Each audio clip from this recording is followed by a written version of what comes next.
very much. So my name is Bede Hampo. I'm a software engineer, basically a backend engineer. My stack is Node, Java, and Python. So I think this is my sixth year as a software engineer. So this topic come as a result of personal experience, software engineer as a product. So my analysis is going to be comparing a product that's software products and a software engineer lifestyle, the phase. I'm going to use both of them as an analysis. So most software product that we have in existence currently came as a result of an idea. And there are different things that stir up the idea. It could be a problem that you're facing, it could be a conversation, or it could be something you see in a movie or something you read. But the most important thing is that they all started from the idea stage. Same as a software engineer. The thought of becoming a software engineer always come as an idea stage. It could be influenced by a conversation you had with somebody. It could be influenced by what you watched in a movie.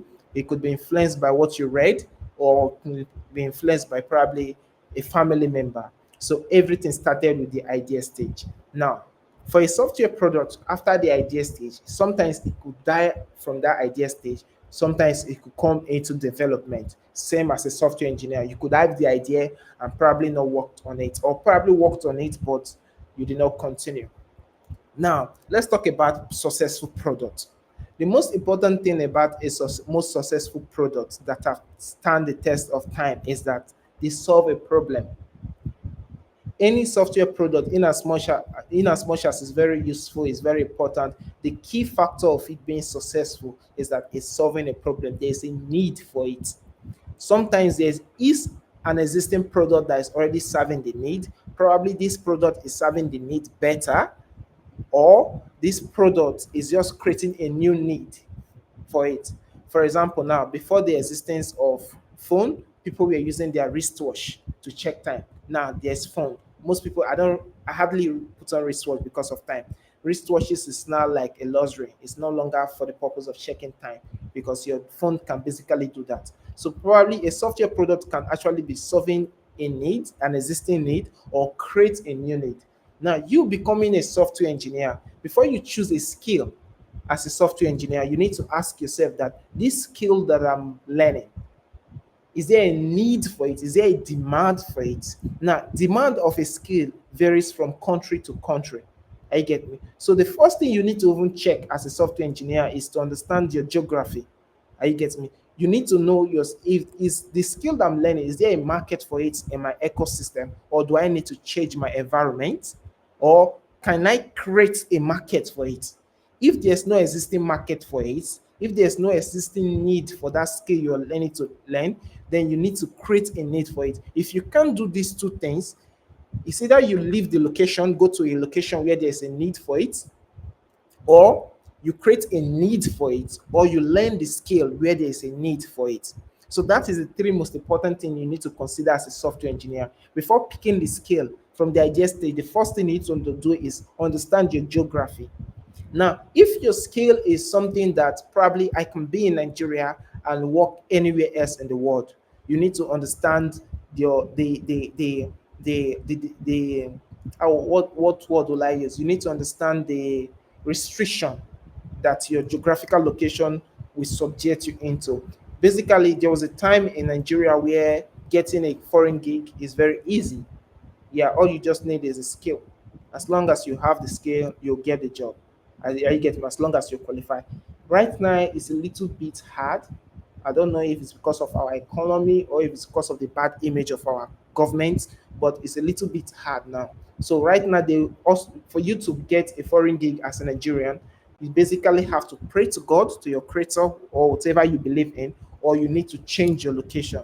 It's becoming hard. But if it was then that it was easy, then you don't need to bother yourself. You need to focus on the skill. But currently in Nigeria, skill is not really the goal.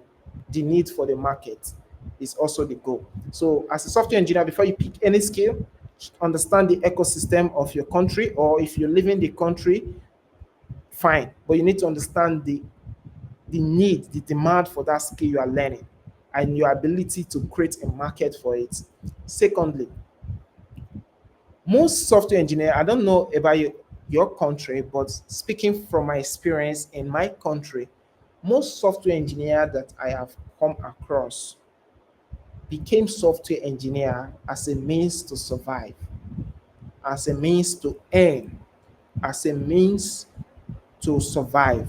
Do you understand? As a means to have a good lifestyle. I get me. And not as a need to solve a problem. We have great engineers, some amazing engineers in these countries. We have skilled engineers in these countries. But there's a difference between their mindset. Most of them, their mindset is look for the job, look for the job, look for the job, look for the job, and not look for the problem, look for the problem, look for the problem. Are you get me? So basically, that's why in Nigeria we have so many software engineers that are so good, but they are not really living the lifestyle. It's not really, how will I put it? Their imagination of what it will be is not really their reality right now. So basically, most of them are planning on leaving the country to a better place where there are better opportunity. Their mindset is not look for the solution to solve. Their mindset is look for the job, look for the job, look for the job, look for the job, look for the job, look for the job, look for the job. Now, the reason why I said software engineer as a product is if basically I'm thinking as a product. I'm a software engineer and I'm not thinking like the job mindset. I'm thinking as a product. First of all, I need to know that if there is a need for the skill I'm learning, simply means that whatever learning I'm doing, whatever skill I'm learning, whatever stack I'm picking up, whatever thing I'm looking at, whatever thing I'm picking to pick, I'm picking it based on the need for that skill. I'm not learning based on the passion or the emotion driven. For example, now JavaScript always bring out new frameworks every time, every time, every time. I've seen engineers that are learning React and they've not actually built anything. They've not actually built something awesome. They've not even gotten the in-depth knowledge of what React is all about. And their friend introduced them to Nest. Boom, they'll jump to Nest. Then probably there's a trend on Twitter where people are talking about Vue.js. They're in they're in Vue.js. Very soon now, somebody will tell them that probably Angular is the best, Angular is complex, Angular is secured. They've not done their research. They jump to. Before you see, they are jumping from one stack to another. One stack is a continuous cycle. But a software engineer that is thinking of himself as a product will not be moved by emotion, will be purpose driven. So if I'm a software engineer and in my I'm seeing myself as a product, basically, if I'm learning React, I'm not concerned about how many thousands of framework are out there. I'll be more focused on what I can use that React that I have learned to do. Do you understand? And if I'm going to learn Nest or I'm going to learn Vue.js, what I'm thinking about is not the trend on Twitter or it's not about the what people are talking about the stack or the framework. What I'm concerned about is that okay, there's Vue.js. Okay, is there a demand for Vue.js? What purpose does it serve? The first question I will be asking myself is the need. Is there a need? What is the need? Why do I need to learn this skill? I have seen engineers that are learning AWS, cloud computing in AWS. They are learning Google. They are learning Azure at the same time. There are some markets that Google Cloud is very in high in demand. If I happen to be in that market as an engineer, if I want to go into cloud computing, then Google Cloud is what I should be looking at. There are some markets where AWS is high in demand. So if I happen to be in that environment, I think the skill I should be learning should be what AWS. There are some markets where Azure is in high demand. So if I find myself in that market, I think the normal thing, the basic and the smartest thing for me to learn at that point will be Azure. I'm not exhausting my energy in trying to learn everything. So it's always a continuous cycle. But if you as a software engineer is focused on if you understand the dynamics of a product, what makes product successful, the most important thing that makes a product successful is the need for that product. If that product is serving a need, it will be successful. If people need that product, so as long as there's a market for the solution I'm bringing into the into the market, definitely I will have users, I will have customer. So if as a software engineer, before I learn any skill, before I pick any skill, the question I'm asking myself is that is there a need for this skill? Is there a need for this skill? Is there a need for me to learn this task or to learn this task? I think it's rather than me driven by emotion, learning by emotion, my learning will be what? Purpose driven. And the beautiful thing about being purpose driven engineer is that you have what we call tenancy, you have what we call you gain ground, you have broad concepts about what you're doing. Are you getting me? You'll not easily pick up a stack to his face and you jump to the next one. Now, for example, now let me use React. I want to be a software engineer and I've done my research and I noticed that in my current ecosystem, React is what is trending. React is what is in high demand, or probably Vue.js is what is in high demand. Then I pick Vue.js and I'm learning Vue.js. After having the concepts, being able to learn the basics and everything about Vue.js, the next question I should be asking myself is that what can I build with this skill that I have learned? What can I build in this skill that I'm demand? Not building demo project. I'm not really a fan of people building demo project, demo project. Are you getting me? I'm more about in need. If I can use this React to create magic, definitely I have placed myself different in a different zone away from the crowd, because there are thousands, there are billions of software engineers out there. But what makes you stand out is it's not even what makes you stand out is not your skill. What makes you stand out is what you can use your skill to do. I don't know. Let me come again. As a software engineer, what makes you stand out is not your skill. It's not the number of languages you know. It's not the amount of languages is you know. It's not the amount of stacks you know. I get me. What makes you stand out as a software engineer? What makes every product stand out is the need for that product. So as a software engineer, what makes you stand out is not the number of skill you know. It's what you've been able to do with that skill that you said you know. So if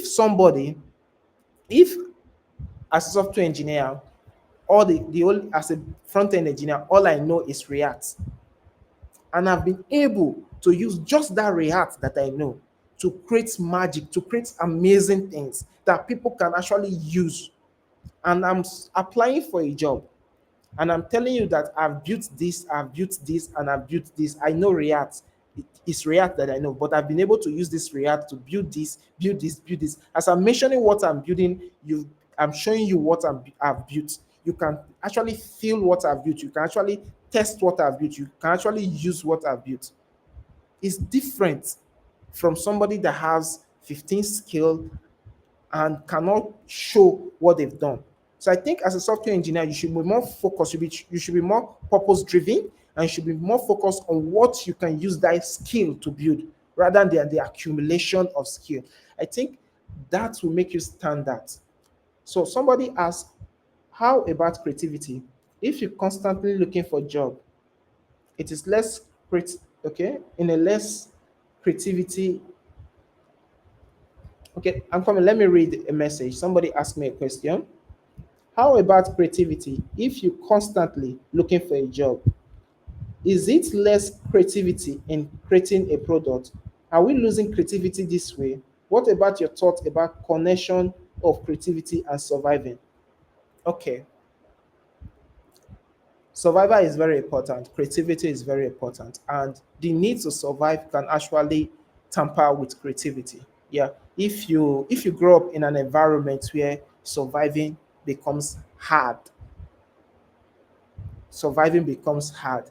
It brings more creative way to survive. Like people becomes finding more creative ways to do it. So in terms of looking for job, now, if I'm a software engineer and probably I'm surviving, I'm learning, and I'm also surviving. I need to eat, I need to pay my bills, I need to pay for my utilities, and I also need to learn the skill.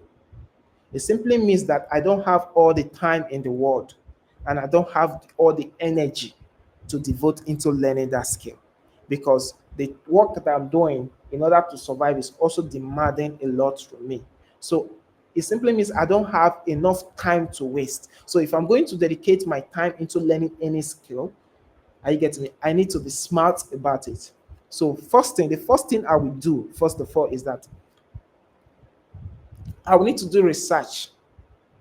I need to understand the job market of that my country, where I'm living, my ecosystem.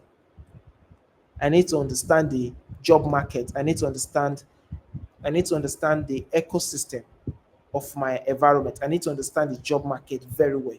I need to know what is important in the job market and what is in high demand. But if I'm looking at in global scale, if I'm looking at the global scale, then definitely I need to understand the job market of the global scale. Then I need to understand what skill is important in the job market.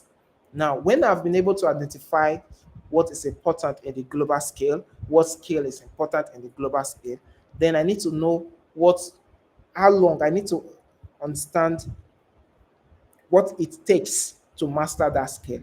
Basically, most software engineering skill, what it takes to master that skill is what projects is doing, is project building. Now, what I do advise most people that I've mentored to do is that pick a crash course. Basically, have a discussion with somebody that already have that skill. There's a platform called AppList. AppList dot, I think, let me write it out. Yeah, there's a platform called AppList. You can book a session with somebody that already have that skill. When you book a session with somebody that have that skill, you can have a conversation with that person. The person will explain the context of what is important, how share their experience. I think that person will give you a clue, the direction on how to learn best because you don't have the energy in the world. You don't have all the energy in the world. Then the next thing I think you should do is to check the roadmap of that skill. There's a platform called roadmap.sh that I also recommend for most of my mentees. Then use the roadmap to see all it takes to master that skill. Then after you will have a deep understanding of what it involves, if you think it's something you can still do, then pick a crash course. Don't go and buy a course. Pick a crash course. Pick a crash course, learn that skill. Once you are done with that crash course, just go online, search 5 projects to start as a developer, 5 projects for beginners. Are you get me? When you pick up that 5 project as a beginner, start with one of them. Now, each of these projects that you do have something crucial that you're going to learn. It's going to solidify your skill. Now, in the process of doing those projects, we are going to now see in the process of doing that project, you are not going to see loopholes. It's going to channel your energy in the right place. Now you're going to know what you need to learn. Now you're not going to learn a full course. Now, by the time you finish project 1, project 2, project 3, project 4, project 5, as a beginner, you are good. You solidify your skill. Now, the now important thing is that you have learned those 5 projects, you've solidified your skill. Now you are looking for a job. Now you now need to ask yourself now, what can I do to stand that? Because when you are looking for a job, I don't know about your the job market, but if you're looking for a job as a beginner or as an intern, there are a billion people that are also looking for that same job you are looking out for. So even when you submit an application and you reach out to recruiters and you are given a chance for an interview, you need to ensure that you don't mess the chance up. You've gotten that stress, you've gone through the stress of applying for a job, you've reached out to a recruiter and they've given you the chance for an interview. Now you need to now ask yourself, what can I show an interviewer that will make them give me the chance? They will make them know that I'm the right pick. Do you understand? Then you need to ask yourself, what kind of project can you do? Now, when you are doing those projects, remove the mindset of demo projects. Remove that mindset that I'm building a demo project. No, And whatever after those 5 projects you've done to solidify your skill, any other project that you are doing, remove that mindset of demo project from your head. You get to remove that mindset entirely. So any project that you are picking, pick a project that is bigger than you, a project that you are scared of, a project that you know basically you don't really have all the skill, the knowledge to do it. Now, if you can do that project, just that one project, and you can present that project during that interview, I'm telling you, they are going to give you that chance. The most, for my own experience doing interview, most of the problem that I've encountered, most of the problem I think most recruiter face when recruiting somebody that is going into the tech space is the decision of, is this guy good for us? Is this guy skilled enough? This what this guy wrote in his CV, is it real? Can this guy deliver what we are saying in the CV? That is most, because I have been a recruiter also. I've been in the room deciding if we should employ A or B. And most of the problem we face during that process is deciding if what you've written on your CV, what I'm saying on your resume, is you can deliver it. If the you understand, if you can match what is on your resume. Now, the only way for me, if I'm putting myself in a recruiter shoe, the only way for me to verify if you can match what is in your CV is what you've done. Now, if you are in an interview and you tell them that I'm a software engineer, I've done this, I've done this, I've done this, I've do this, I can do this and do this, and I've been able to use this to do this. You show them the project. I've been able to use this to do this. You show them the project. They can fill the project. They can use the project. I've been able to use this to do this. You're definitely going to get a job, because I believe every company that have a transparent recruitment system wants the best for their company. So you've been able to show them what you can do, and you'll be able to also show them what you did. I believe you're going to get that job. I don't know if I answer your question, Mercia. So that's the thing. I don't know if I'll be able to answer your question. So as a software engineer, think of yourself as a product. Every product, what makes them scale up, what makes them stand out is the need for it. So as a software engineer, the question you should always ask yourself is that this skill that I'm acquiring, is there a need for it? Or is there a need for this skill I'm acquiring?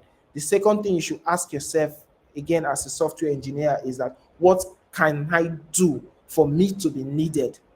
What can I do for me to prove my skill? What can I do for them to see the skill?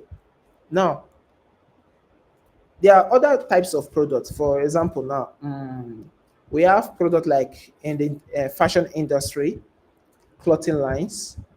We have product like uh, let me say service delivery, service delivery industry, probably cleaning agency. Now, in terms of service delivery agency, those industry have been existing for a long time, and there's really nothing new in such industry. So if I am a businessman and I want to go into a service delivery industry, innovation is not a question in this case now. What is the question in this case is what? Value. The value that I'm selling. I get me. Now, what will make somebody to leave the service delivery, the service they've been using to use my service is the differences in their value. I get me. And the experience they have when they use my service, the value I'm offering, and the experience they derive when they're using my service. So, if I'm to apply that in the context of a software engineer, also, what you should be focused about is the value that you are offering. You should be very judicious, you should be very conscious about delivering value. Every lines of code, every feature you are working on, every solution that you are building, every work you are doing for your company, you should be very conscious about delivering value. Do you understand? Delivering value. Are you getting me? Now, secondly, about experience also. Everybody that you're working with, there's high probability that the next job you're going to get will probably be from recommendation, from probably somebody you've worked with. Now you need to make sure that your personality, your attitude as a human being, your character as a human being, you understand what it means to be a team player. Most people say I'm a team player, I'm a team player, I'm a team player. But there are a lot of things. There's a lot of character that goes into being a team player, not just being skilled, not just being a collaborator. Are you a good listener? Are you a good communicator? I get me. Your character also as a software engineer also matters. Then the second thing again about a product being successful is visibility. You can build a good product, but people need to know about your product. So if I'm to apply that in the context of a software engineer, again, is visibility. Sing your praises. When you build something amazing, talk about it.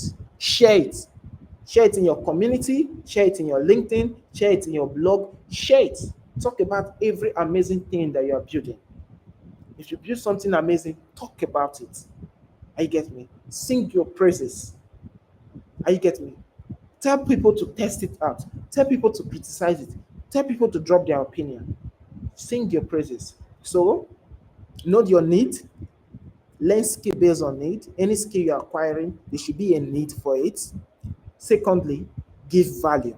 In everything you are doing as a software engineer, deliver value. Secondly, also your character as a person. People that you've worked with should be able to vouch for your skill and to be able to vouch for your character. It is very important also. Your character as a software engineer. Again, that's the experience. Then secondly, visibility.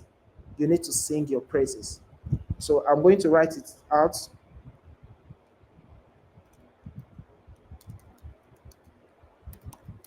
Software engineer versus product slash service versus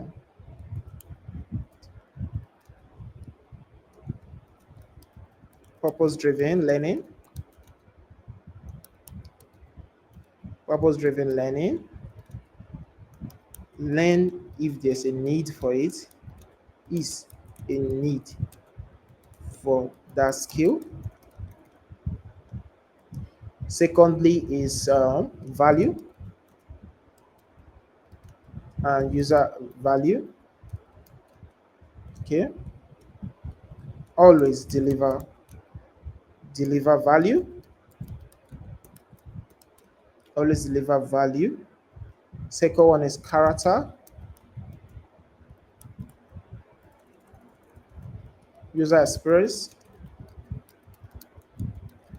is character. Talks about the character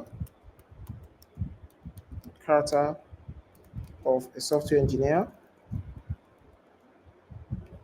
Character and the experience people have working with you. The experiences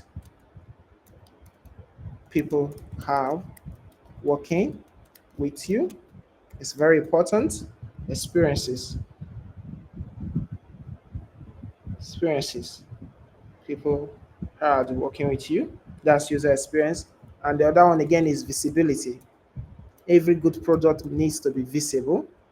Visibility. Sing your praises. Your praises.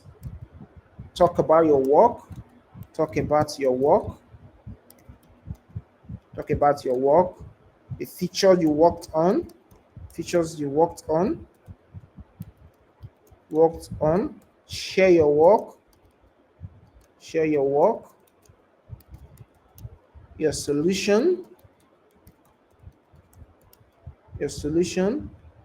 Share your, yeah, you need to talk about. So that's basically it. The need. You need any skill you are learning, there should be a need for it. Value. Always deliver value. User experience, that's the experience people have working with you, also is very important, because it's very important. That's your character. Then also visibility. You need to sing your praises. You need to talk about your work, like talk about your work. Learn how to present your work. Learn presentation as a software engineer. Share your work, talk about your solution, talk about your experiences, talk about your challenges also. If you're having challenge on something that you're working on, share the challenge also. And if you're able to solve it, share the solution also. Are you getting me? I think that's all from my end. Thank you. Patty, I'm done.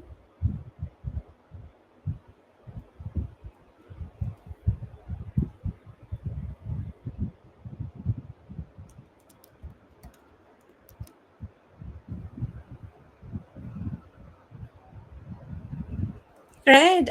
Thank you so much for your presentation. I'm happy to see that the chat was very active.